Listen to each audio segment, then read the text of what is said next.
Hello, I'm Connie Gonzalez. I'm the Director of Strategy and Community Relations at Brooks. I'm joined with Eric Cooper, the President and CEO of the San Antonio Food Bank, who is doing an absolutely amazing job on the front lines, along with his tremendous team and the countless volunteers assisting those who really need it most today. So Eric, thank you so much on behalf of the entire Brooks community, and thank you on behalf of the city of San Antonio for all that you and your team are doing to fight hunger today. Oh, thank you.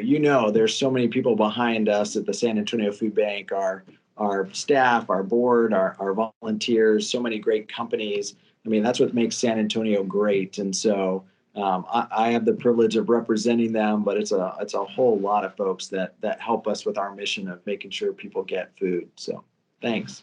Absolutely. And so can you take me behind the scenes at the food bank right now and a little about how many people you are serving today? Yeah, so the San Antonio Food Bank actually serves 16 counties here in Southwest Texas. And within those 16 counties, we have over 500 pantry partners. So our main work is to try to collect as much food as possible and supply those pantries where families and individuals go to get food. In addition to those pantry partners, we have our pop-up distributions, which have been getting a lot of publicity in this COVID-19 environment. And then we also have targeted programs that feed kids and seniors, and we have workforce and all kinds of programs that really help families move from poverty to self-sufficiency. Normally, we feed about 58,000 people a week, and in this COVID-19 crisis, that number went to 120,000 people a week. So really an unprecedented demand that we're trying to do our best to try to feed. Just a little increase, right? Yeah, it was overwhelming to see the need. And San Antonio, it's a hardworking community, a lot of working poor families, and a lot of hospitality, tourism jobs that now have been eliminated. And so I don't know the total number of people that aren't working, but I'm seeing so many families that have never asked for food. Roughly 50% of who's coming to us now have never had to come to the food bank. And it's this economic crisis as a result of COVID-19 that is adding them to our lines here at the San Antonio Food Bank. Many of us have seen pictures of cars at recent food distribution sites you had with the cars parked for miles. And of course, you all made national news due to 10,000 vehicles being parked at one of your sites. Can you describe the types of individuals that you're needing to help? Yeah, you bet. Well, it's really in that space of those pop-up distributions that are great to serve families in this COVID-19 crisis. It creates an environment where we can physically distance ourselves and have families needing food just drive through and we load their trunks. Well, most of the time, those distributions feed about 200 to 400 families. But in this crisis, they've moved to 2,000 to 3,000 families. And last week out at Traders Village on the south side, we had a distribution that about 10,000 families came to get food. And those are the images that were captured in the news media of what that day experienced. And, we were able to get every single family that showed up food. And at the end of the day, mission accomplished. But some of those families were waiting for hours, and that's not how we would prefer to get people food. And so we really want families to know we're here to help, and we've got food, but we need you to pre-register. If you'll go to our website at safoodbank.org, hit the Get Help button, that'll help us manage the traffic flow. And then if you don't have access, you can call us on our helpline at 210-431-8326, and we can get you the help that you need. Here at Brooks, we're happy to help in any way we can. We recently had a food distribution here on the Brooks campus, and people were lining up as early as 6:30 in the morning for an event that didn't begin until 10 a.m. We know the need is here, right here in our community. And so what can we and our community members do to help during this time?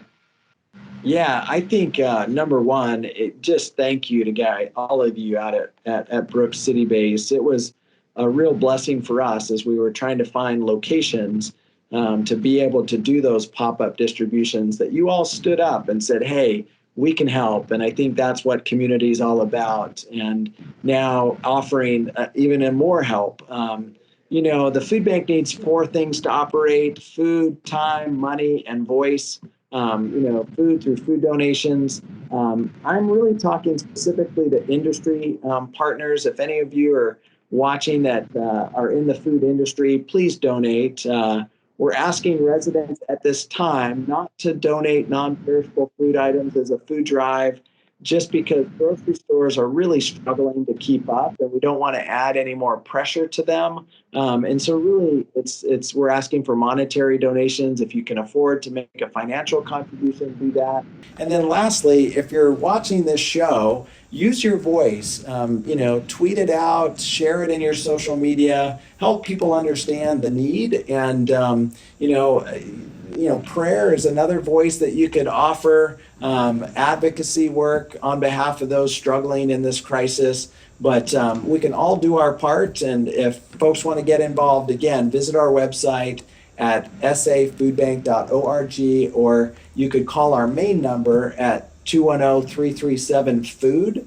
If you'd like to give time and volunteer, or make a financial contribution, or just share the message of the San Antonio Food Bank with your network. Okay, and so we know it's been a tough time for folks, and you were personally, at the Brooks distribution side. I'm sure you're going to every single site along with your staff and along with your volunteers. Can you share a specific moment or a story that sticks out to you? I think we can all use some great news, some good news during this time as well.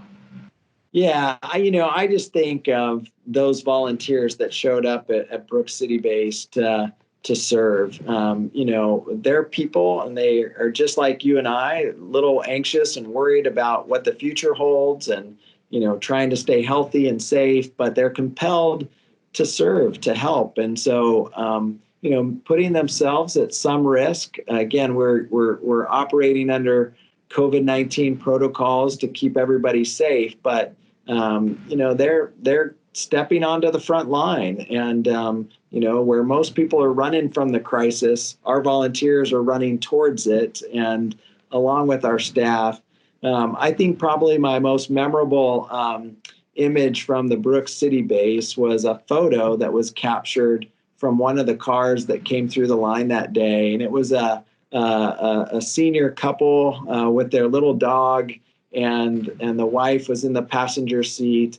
And as she came through the line, she held up a sign that just said, "Thank you." And I think that captured the essence of what we hear from every family, is that they're very grateful that their cry for help was answered, and our community responded to that cry for help. And so on behalf of the 120,000 people that are now getting food from the San Antonio Food Bank, God bless everyone for making that happen.